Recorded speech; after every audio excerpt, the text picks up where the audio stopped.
शेतकरी मित्रांनो नमस्कार. डाळिंब शेतीच्या यूट्यूब चॅनलमध्ये मी सुशांत सुर्वे आपल्या सर्वांचे पुन्हा एकदा सहर्ष स्वागत करतो. मित्रांनो, आता ही आपली बाग फ्लावरिंगमध्ये आहे आणि मधमाशी जी आहे ही चांगल्या पद्धतीमध्ये बागेमध्ये दिसते.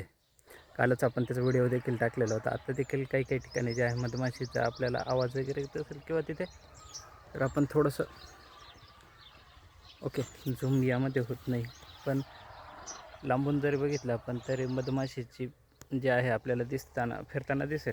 आता याच्यामध्ये आपल्याला एक गोष्ट जी आहे ही मुख्यत्वे जाणवते की ज्यावेळेस आपण बागेमध्ये पाणी वाढवतो, म्हणजे अगदी ते ड्रिपचं असो किंवा फ्लड इरिगेशन. आता आपण ह्या बागेला फ्लड इरिगेशन भरलेलं आहे मधील 2 गल्लीमध्ये. यावर्षी फ्लोच्या इरिगेशनचे फायदे जे आहे खूप चांगल्या पद्धतीमध्ये जाणवत आहे. म्हणजे फ्लावरिंग तर अगदी कांटोकांट आहे. जी बारीक निघणारी जे आहे ती पण गुंज या ठिकाणी जळत नाही आहे आणि जे नवीन जे आहे हे सेट चांगल्या पद्धतीमध्ये होतं आहे.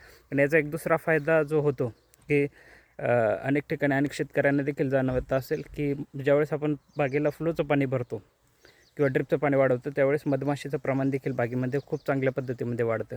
म्हणजे मागे एक 2-3 दिवसापूर्वी एवढ्या प्रमाणामध्ये मधमाशी जाणवत नव्हते, पण आता खूप चांगल्या पद्धतीमध्ये जे आहे मधमाशीचं अस्तित्व आपल्याला बागेमध्ये जाणवत आहे. तर अनेक वेळा असंही होतं की बरेच शेतकरी विचारतात बागेमध्ये मधमाशी नाही आहे. अशा वेळेस तुम्ही बागेमध्ये मधमाशीसाठी पाण्याची व्यवस्था करणं फार गरजेचं असतं. म्हणजे अगदी तुम्ही ते आपण जसं बघितलं की इथं मध्ये आपण एक ड्रम भरून ठेवलेलं आहे पसरट पाणी, किंवा मग फ्लोचं पाणी आपण ज्यावेळेस देतो किंवा ड्रिपचं पाणी वाढवतो त्यावेळेस मधमाशीचं अस्तित्व जे आहे आपल्याला बऱ्यापैकी चांगलं दिसायला सुरुवात होतं. फ्लावर ड्रॉपिंग होते किंवा काही कोणी सांगितलं म्हणा, पण बागेचं पाणी वगैरे कमी करतो किंवा फ्लोचं इरिगेशन जे आहे आपण बऱ्याच वेळा सांगितलेलं आहे की फ्लड इरिगेशन फायदेमंदच असतं.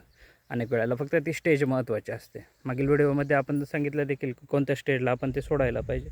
अशा पद्धतीमध्ये फ्लावरिंगमध्ये तर आपल्याला फायदा जाणवतोच, पण ज्यावेळेस मधमाशी आपल्या बागेमध्ये जर असते आणि अशा वेळेस आपण फ्लोचं पाणी जर बागेला दिलं किंवा ड्रिपचं पाणी जरी आपण फार चांगल्या पद्धतीमध्ये वाढवलं तर त्याचे फायदे जे आहे आपल्याला मधमाशीचे अस्तित्व बागेमध्ये जाणवायला खूप चांगल्या पद्धतीमध्ये दिसते.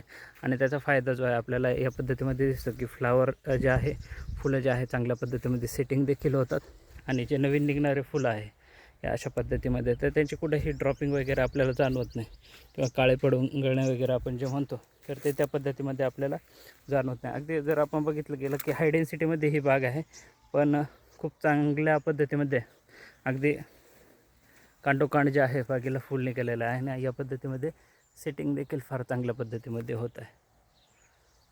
तर ज्या बागेंमध्ये मधमाशीचं अस्तित्व कमी असेल तर त्यांनी एखादं फ्लोचं पाणी भरून बघा किंवा जे ड्रिपचं पाणी आपण देतो आहे तर ते व्यवस्थित पद्धतीमध्ये द्या.